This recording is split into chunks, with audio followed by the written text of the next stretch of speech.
1 Reis 18, a partir do verso 20. 1 Reis 18, a partir do verso 20. Diz assim o texto: Então enviou Acabe mensageiros a todos os filhos de Israel e ajuntou os profetas no Monte Carmelo. Então Elias chegou a todo o povo e disse: Até quando cocheareis entre dois pensamentos? Até quando cocheareis entre dois pensamentos? Até quando vocês vão estar vivendo entre duas situações, dois pensamentos? E ele continua: Se o Senhor é Deus, seguiu. Se é Baal, seguiu. Porém, o povo nada lhe respondeu. Então disse Elias ao povo: Só eu fiquei dos profetas do Senhor, e os profetas de Baal são 450 homens. Deem-se-nos, pois, 2 novilhos. Escolham eles para si um dos novilhos, e dividindo em pedaços, o ponham sobre a lenha. Porém, não lhe metam fogo. Eu prepararei o outro novilho, e o porei sobre a lenha, e também não meterei fogo. Então invocai o nome do vosso Deus, e eu invocarei o nome do Senhor. E há de ser que o Deus que responder por fogo, esse é o que é Deus. E todo o povo respondeu e disse: É boa essa palavra. Versículo 25. Disse Elias aos profetas de Baal: Escolhei para vós outros um dos novilhos e preparai o primeiro, porque sois muitos, e invocai o nome de vosso Deus, e não lhe metais fogo. Tomaram o novilho que lhe fora dado, prepararam, invocaram o nome de Baal desde a manhã até o meio-dia, dizendo: Ah, Baal, responde-nos. Porém, não havia uma voz que respondesse. E manquejando, se movimentaram ao redor do altar que tinham feito. Ao meio-dia, Elias zombava deles, dizendo: Clamai em altas vozes, porque ele é Deus. Pode ser que esteja meditando ou atendendo a necessidades, ou quem sabe de viagem, ou a dormir, e despertará. E eles clamavam em altas vozes e se retalhavam com facas, com lancetas, segundo o seu costume, até derramarem sangue. Passado o meio-dia, profetizaram eles até que a oferta de manjares se oferecesse. Porém, não houve voz e nem resposta e nem atenção alguma. Então Elias disse a todo o povo: Chegai-vos a mim. E todo o povo se achegou a ele. E Elias restaurou o altar do Senhor, que estava em ruínas. Tomou 12 pedras, segundo o número das tribos dos filhos de Jacó, ao qual viera a palavra do Senhor, dizendo: Israel será o teu nome. Com aquelas pedras edificou o altar em nome do Senhor, e depois fez um rego em redor do altar, tão grande como para semear 2 medidas de semente. Então armou a lenha, dividiu o novilho em pedaços, pô-lo sobre a lenha, e disse: Enchei d'água 4 cântaros, e derramai-a sobre o holocausto e sobre a lenha. E disse ainda: Fazei a segunda vez, e o fizeram. E disse mais: Fazei a terceira vez, e o fizeram a terceira vez. De maneira que a água corria ao redor do altar, e ele encheu também a água, o rego. No devido tempo, para se apresentar a oferta de manjares, aproximou o profeta Elias e disse: Ó Senhor, Deus de Abraão, de Isaque e de Israel, fique hoje sabido que tu és Deus em Israel, e que eu sou o teu servo, e que segundo a tua palavra fiz todas estas coisas. Responde-me, Senhor, responde-me, para que esse povo saiba que tu, Senhor, és Deus, e que a ti fizeste retroceder o coração deles. Então caiu o fogo do Senhor, consumiu o holocausto e a lenha, e as pedras, e a terra, e ainda lambeu toda a água que estava no rego. E o que vendo o povo caiu de rosto em terra e disse: O Senhor é Deus, o Senhor é Deus. Oremos. Senhor Deus, nosso Pai, já te louvamos, já falamos contigo, e estamos aqui agora na tua presença, ó Pai, para ouvir o que o Senhor tem a falar aos nossos corações. Prepara, ó Pai, os nossos corações, para que o Senhor possa falar aquilo que tanto necessitamos e não aquilo que nós gostaríamos de ouvir. Fala aos nossos corações, dá-nos, ó Pai, entendimento da tua palavra, para que a gente possa sair daqui e realmente estar colocando em prática tudo aquilo que o Senhor colocou nos nossos corações. É o que nós pedimos no nome de Jesus. Amém. Irmãos, um texto bem conhecido, né? Esse texto aí já teve várias pregações, igual eu disse, algumas encenações, e a gente começa a entender o que Elias fez ou realizou com aquele povo, com os 450 ou 400 profetas de Baal. E a primeira coisa que eu quero perguntar é, de novo, fazer aquela pergunta: quem é o seu Deus? Quem é o Deus em que você serve? Quem é o Deus que você cultua? E a gente vê uma situação em que Elias estava passando. Acabe não tinha uma liderança sobre o povo espiritual, então ele não sabia o que faria. E Acabe foi deixando a coisa correr de qualquer jeito, de forma que os Baalins, né, aqueles que cultuavam Baal, se misturou ao povo de Israel e começaram a fazer uma miscelânea danada ali. Qualquer coincidência com os dias de hoje, né? A gente começa a ver aí situações que estão acontecendo e a gente faz um comparativo, qualquer semelhança realmente não é mera coincidência. E a gente ouve então que Elias pede a Acabe que ajuntasse lá o pessoal que ele queria falar.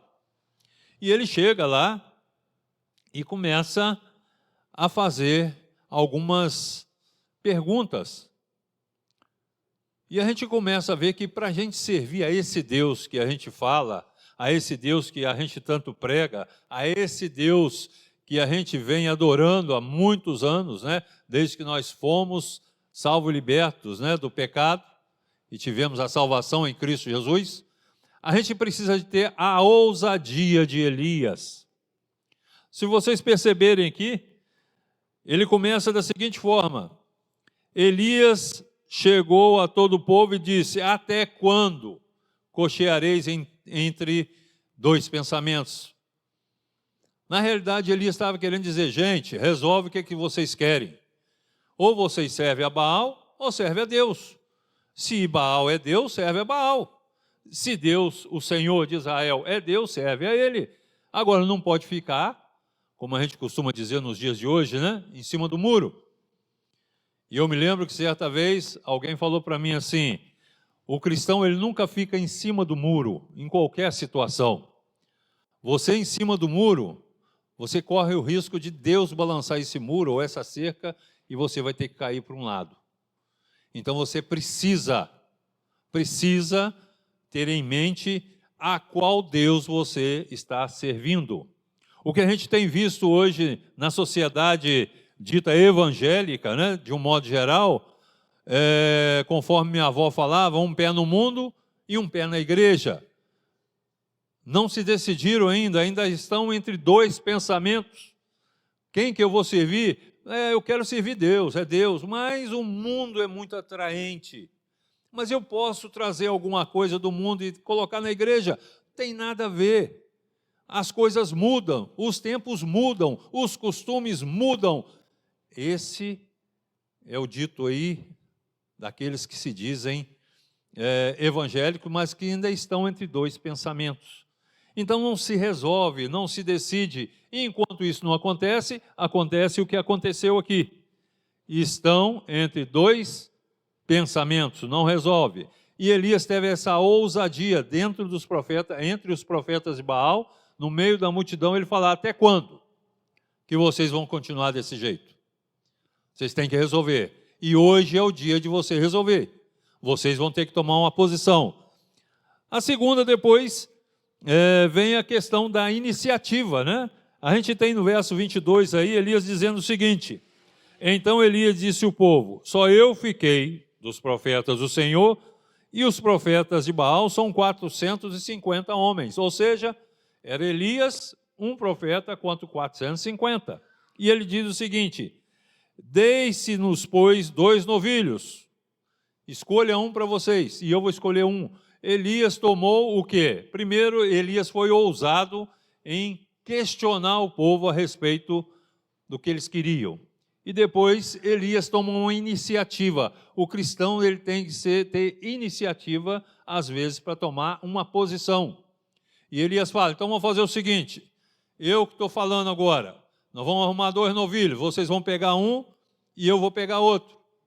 E nós vamos fazer. Aí ele continua dizendo aqui no verso 23, né? Ele fala sobre o novilho, vai pôr sobre a lenha, e ele fala, então invocai o nome do Senhor, ou do seu Deus, né? E eu invocarei o nome do Senhor. E há de ser que o Deus que responder no fogo, esse aqui é Deus. E todo o povo respondeu o quê?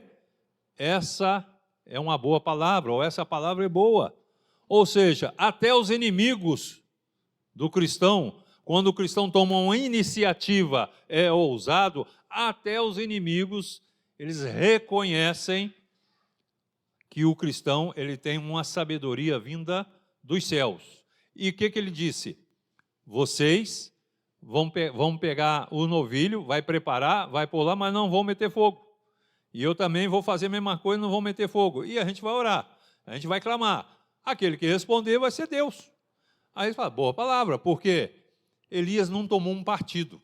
Falou assim, não, meu Deus é que é Deus, o de vocês não é. Elias não fez isso. Elias colocou de forma em que eles mesmos se sentissem tão confiantes que falassem assim, bom, ele está sendo justo. Essa palavra dele é boa, é uma ideia boa que ele teve. Ele não está se vangloriando ou tentando levar vantagem. E Elias vai mais, né? Além dele ter iniciativa, Elias manteve a calma, né? Deu a primazia ao adversário. Depois que eles arrumaram o novilho e fizeram tudo, Elias poderia falar, não, deixa que eu vou fazer primeiro. Elias, não. Vocês podem ser primeiro, porque vocês são muitos, e podem começar a clamar. E diz aqui no versículo 25 a 29, né? A palavra diz o quê? Disse Elias aos profetas, escolhei para vós um dos novilhos. Eles escolheram, e aí começaram, né, a clamar a Baal. E começaram, Baal, né, responde-nos. E começou, a partir do meio-dia, e a hora foi passando, e começaram a se cortar com lanças, né, com lancetas, e derramar sangue, que era costume deles. E Elias fala assim, gente, grita mais alto, porque ele é Deus, ele pode estar ocupado. Quem sabe ele está fazendo, está atendendo alguém, ou está dormindo, ou foi almoçar, e começou a zombar deles, né? E eles foram gritando cada vez mais, porém, a palavra diz que nada aconteceu. E a gente começa, então, a entender, quando o cristão tem a certeza do Deus que ele serve, Elias em momento nenhum ficou ansioso, Elias em momento nenhum ele ficou desesperado ou se mostrou até espantado com o que estava acontecendo e quem sabe, né, até uma centelha de dúvida. Elias não demonstrou nada disso, Elias simplesmente deu a vez para os inimigos, para os profetas de Baal e manteve a calma. Nós como cristãos, nós temos que manter a calma em momentos decisivos, em momentos em que a gente poderia, de repente, até sobressair. Porém, nós temos que dar primazia, às vezes, a outras pessoas, a outras situações, e entender que Deus está no controle. Cantamos isso, né? Falamos disso, pregamos isso, ouvimos isso a vida toda, e esquecemos quase todos os dias que Deus está no controle.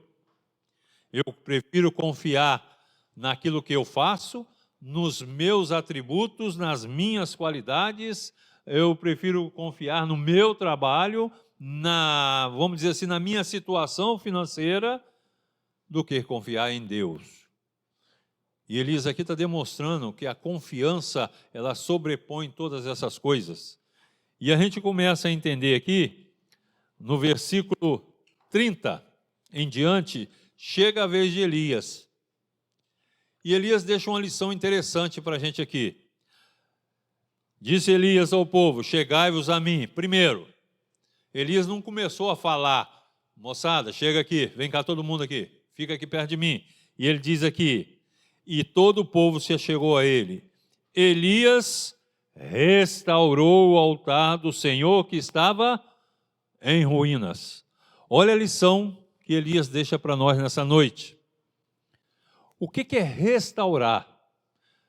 Eu acredito aí que quem gosta de carro antigo aí, né, eu gosto muito de carro antigo, vejo muitos vídeos de restauração de carro antigo. O que é a questão de restaurar? É trazer de novo a vida, ou trazer de novo a originalidade, fazer com que aquele carro esteja de novo igualzinho ele era quando foi fabricado a primeira vez. Isso é restauração. Não é conserto, há uma diferença entre consertar o altar e restaurar. Elias deixa bem claro, Elias restaurou o altar do Senhor, porque ele estava em ruínas. A palavra de Deus diz que o nosso corpo é templo do Espírito Santo. O nosso corpo, ele é um altar ao Senhor. O nosso corpo, ele serve de altar, de sacrifício. Romanos 12, 1 e 2. Rogo-vos, pois, irmãos, Paulo falando aos romanos, que apresenteis os vossos corpos como sacrifício vivo, santo e agradável a Deus, porque é o vosso culto racional. Não vos conformeis com esse século, com esse mundo, mas transformai-vos pela renovação da vossa mente, para que experimenteis a boa, perfeita e agradável vontade de Deus. Perceberam a diferença de restauração e conserto? Quando você tem um altar restaurado, você agora pensa diferente. Você não tem só aquele momento de emoção, você tem agora uma mente renovada em Cristo Jesus. As suas atitudes são outras. A gente não pode confundir emoção com transformação, com restauração. A emoção, ela não perdura, ela dura alguns instantes, alguns dias, alguns meses, e depois tudo volta ao que era. E às vezes as pessoas, né, principalmente quando eu estava na congregação, algumas pessoas perguntavam para mim assim: Maxwell, como que eu sei que eu sou uma nova criatura? Falei: simples, a coisa mais simples que tem. Como é que você era antes da sua conversão? Como é que você é hoje? Houve restauração? Houve renovação? Como é que eram as suas atitudes antes? Como é que é hoje? E esses dias eu dando uma aula lá no Senai, lá no serviço, sobre ética. Estava falando para uma turma lá sobre ética, né? E falei: qual é a diferença de ética e moral? A ética, você tem que praticá-la a todo instante, mesmo quando não há ninguém vendo. Não tem ninguém vendo, e você pratica, porque você tem essa consciência. Aí se torna uma consciência moral. A moral, ela é diferente, é uma coisa mais particular, mais imposta, né? Mais alguns artifícios que colocados para você como sendo certo. A ética não, você tem a certeza que está errado ou que está certo, e você pratica independente se você está na frente de pessoas ou se você está sozinho. Quando a gente traz isso para a questão cristã, eu entendo o seguinte: quando Elias coloca aqui que houve uma restauração do altar, ele está colocando claramente hoje para você o seguinte: o altar da sua vida precisa ser restaurado. E cada um aqui sabe em qual área isso deve acontecer. Isso é uma questão o quê? Particular entre você e Deus. Você não precisa ficar falando para ninguém, é entre você e Deus. Qual área que precisa haver restauração desse altar para que Deus possa agir na sua vida? No versículo 30, Perdi aqui. Ah, está aqui. No versículo 31, tomou 12 pedras, segundo o número das tribos dos filhos de Jacó, ao qual viera a palavra do Senhor, dizendo: Israel será o seu nome. Com aquelas pedras edificou o altar em nome do Senhor. Como assim? Se ele restaurou o altar, que estava em ruína, e agora ele edifica um altar? O que ele está dizendo aqui é o seguinte: o altar estava em ruínas, ele foi restaurado. Agora eu vou edificar, ou seja, agora eu vou coloquei as 12 pedras, e agora eu coloquei a forma original do altar. Agora ele é do Senhor. Possivelmente, né, eu não sei, a história não diz, mas possivelmente aquele altar até foi usado para fazer algum sacrifício a Baal. Então, quando ele edifica agora o altar, quando agora ele coloca de outra forma, ele está dizendo que não basta só restaurar, agora a sua vida é um altar diante de Deus, agora você começa a ter uma vida correta, uma vida reta, uma vida de santificação. Conforme o nosso irmão Vandinho falou agora há pouco aqui, né? Todos nós somos pecadores. Ah, porque aqueles pessoal que fica dentro da igreja, eles acham que são muito santos. Não, nós somos pecadores. As pessoas que ainda não têm conhecimento de Jesus, da obra de salvação de Cristo, também são pecadores. Nós também somos, só há uma diferença. Existem aqueles que vivem no pecado, praticam o pecado e está tudo bem, todo mundo faz, isso é normal. E há aqueles, no nosso caso, que já experimentamos a obra de salvação na nossa vida, que entendem o quê? Se eu pequei, eu não posso me conformar com isso. Eu tenho que estar diante de Deus confessando esse pecado. Eu não vivo mais no pecado. Eu não vivo na prática do pecado.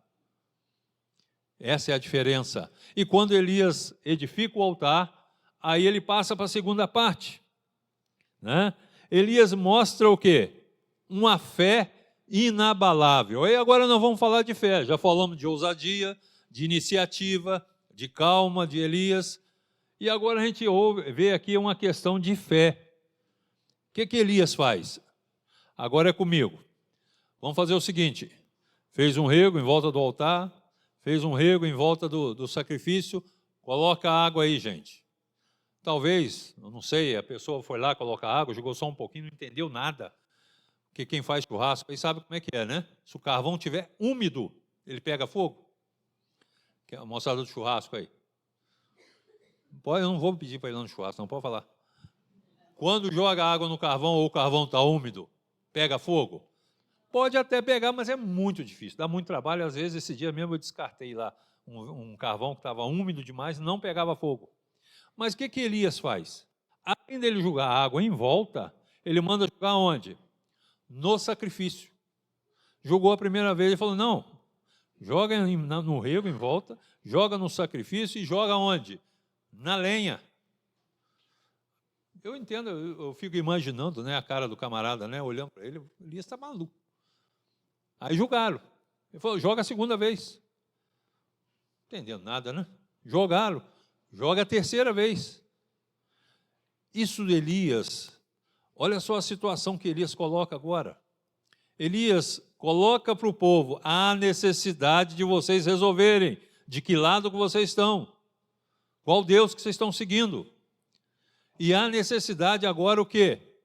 De vocês ter o altar da sua vida restaurado. Nós vamos restaurar o altar do Senhor. Há essa necessidade.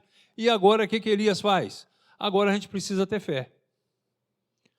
Fiz tudo o que precisava fazer. Pensa só, fala que Elias era sozinho e 450 profetas de Baal, fora as pessoas que estavam ao redor. Então eu entendo que havia uma multidão lá. Elias sozinho diante daquela multidão, diante dos profetas de Baal, e ele manteve uma fé inabalável, e mais do que isso. Elias disse ao povo assim: o que Elias quis dizer jogando água? Falou assim: eu vou mostrar para vocês que o Deus que eu sirvo é o Deus do impossível. Não é o Deus que faz a coisa óbvia. Ele faz o impossível na sua vida. Ele vai fazer o impossível aqui. E ele tinha certeza absoluta disso. A fé de Elias era inabalável. A sua comunhão com Deus dava a ele essa segurança. E diz o texto, né? Obviamente, que ele faz o quê? Versículo 36. No devido tempo, para se apresentar a oferta de manjares, aproximou o profeta Elias e disse: Ó Senhor, Deus de Abraão, de Isaque e de Israel, fique hoje sabido que tu és Deus em Israel e que eu sou o teu servo, e que segundo a tua palavra fiz todas essas coisas. Olha a submissão de Elias em relação a Deus, se colocando no lugar dele como servo, como homem, como limitado, e dizendo o quê? Eu estou falando aqui para vocês o que Deus está fazendo, e o que eu fiz aqui, eu fiz segundo a palavra dele. Olha a diferença do que a gente vê hoje. Algumas pessoas, quando Deus, às vezes até age através da vida dele, ele se vangloria, e são propagandas, e são a mídia, né, destaca, e YouTube, rede social, e faz aquela propaganda. E eu começo a lembrar das palavras de Paulo, né? Importa que eu diminua e que Cristo apareça. Então eu preciso entender isso. Elias foi humilde o suficiente para dizer o quê? O que eu estou fazendo aqui, Senhor, orando a Deus, eu sou o seu servo. O que eu estou fazendo aqui é segundo a tua palavra. E ele continua dizendo o seguinte: responde-me, Senhor, responde-me, para que esse povo saiba que tu, Senhor, és Deus, e que a ti fizeste retroceder o coração deles. Olha só, Elias não estava querendo um show pirotécnico, Elias não estava querendo que Deus se manifestasse para falar assim, olha como é que Deus faz. Por isso eu, Maxwell, costumo questionar certas situações que a gente tem visto por aí. Todas as vezes, gravem bem, todas as vezes que Deus manifestou no Antigo Testamento, no Novo Testamento através de Jesus, todas as vezes havia um propósito. Nada era feito por acaso. Deus não falava assim, vou abrir o mar, todo mundo vê que eu sou Deus, vou abrir o mar. Não era essa a situação. Havia um propósito, libertar o povo do Egito. Outras situações que aconteceram, tudo havia um propósito. Jesus fez os milagres que aqui teve, fez várias maravilhas aqui na terra. Todas as vezes que ele fez isso, ele tinha um propósito. A gente tem um exemplo mais clássico da ressurreição de Lázaro, né? Lázaro ficou 3 dias morto. Jesus foi avisado que Lázaro estava mal. Jesus espera. Vai fazer outras coisas primeiro, vai atender outras pessoas, para 3 dias depois estar lá. E quando chega lá, o que acontece? A irmã de Lázaro fala o quê? Agora já era, senhor. Chegou muito tarde. Se o senhor tivesse aqui, meu irmão não tinha morrido. E Jesus simplesmente fala para ele, mas ele não está morto não, ele está dormindo. Aí o pessoal começou a rir. E a gente vai entender por que ele esperou 3 dias depois, né? Devido a alguns costumes que tinha lá. E simplesmente Lázaro é ressurreto. Para que Deus fez aquilo? Para que Jesus fez aquilo? Para mostrar quem era Deus. Por que havia essa necessidade? Havia um propósito. Pois bem, o que acontece logo em seguida? Ele pede para Deus responder, então caiu o fogo do Senhor, consumiu o holocausto, a lenha, as pedras, a terra e ainda lambeu a água que estava em volta do holocausto todo. O que vendo todo o povo caiu de rosto em terra e disse, o Senhor é Deus. O Senhor é Deus. O que precisou acontecer para esse povo entender que Deus é o Deus do impossível e que Deus faz quando tem que fazer e ele se mostra com um propósito. A gente vai entender depois, se a gente continuar lendo o texto, né, que Elias Olha só, um homem que fez todas essas coisas, se a gente ler os textos anteriores, a gente vai ver algumas situações em que Elias manifestou a glória de Deus através de algumas situações, da viúva de Serepta e outra situação que teve lá. Depois desse episódio aqui, Elias ainda vai ser usado por Deus. No entanto, a gente vai ler, agora não vê a memória aqui, mas parece que Hebreus, que diz o quê? Que Elias era homem sujeito às mesmas paixões do que nós. O que ele quis dizer com isso aí? Que Elias não era um super-homem, que Elias não tinha capa, que Elias era, né? Elias era um homem como nós, sujeito às mesmas paixões. Que paixões? Dúvida, medo, tudo o que a gente imagina humanamente, Elias era sujeito a isso. No entanto, ele realizou muita coisa através, como instrumento de Deus. O que a gente conclui de tudo aqui? Primeiro, Elias se mostrou ousado. É quando o cristão chega num lugar, num ambiente em que há necessidade de falar alguma coisa, ele chega e fala, gente, eu vou falar uma coisa aqui, eu quero dar uma palavra para vocês aqui. E às vezes ele tem uma oportunidade e ele fala do Evangelho. Ele tem que ter iniciativa, ele tem que ter calma, não pode estar ansioso, ele tem que ter conhecimento e ele tem que ter uma fé inabalável, uma fé que é uma certeza de que Deus está com ele. É fácil isso, irmãos? Nem sempre, né? A gente fala assim, parece que é muito fácil. Não, não é. Precisa de muita vida de intimidade com Deus. E quando a gente adquire isso, a confiança que nós temos no Senhor, ela aumenta muito, te dá vigor para você realizar a sua caminhada enquanto a gente estiver aqui. Nós vamos passar por muitas coisas. Jesus não falou assim, eu vou subir, tá? Mas vocês ficam tranquilos que não vai acontecer nada com vocês. Não. Jesus falou, vocês vão ter muita luta, vocês vão passar por dificuldades. Mas tenha bom ânimo, eu venci o mundo. E no final ele diz o quê? Eu estarei com vocês todos os dias. Ele não prometeu que ia nos livrar de tudo isso, mas prometeu que estaria conosco. Então eu quero deixar para nós nessa noite, primeira coisa, você tem que restaurar o altar da sua vida que está em ruínas. Se você não fizer isso, Deus não pode agir através da sua vida. Não adianta. Eu vi uma vez um pastor dizer o seguinte, que Deus não usa vaso sujo para realizar a sua vontade, realizar os seus desígnios. Então é preciso que nós estejamos restaurados. E como que eu faço isso? Como eu disse no início, cada um sabe a área da sua vida que precisa ser restaurada. Aonde está?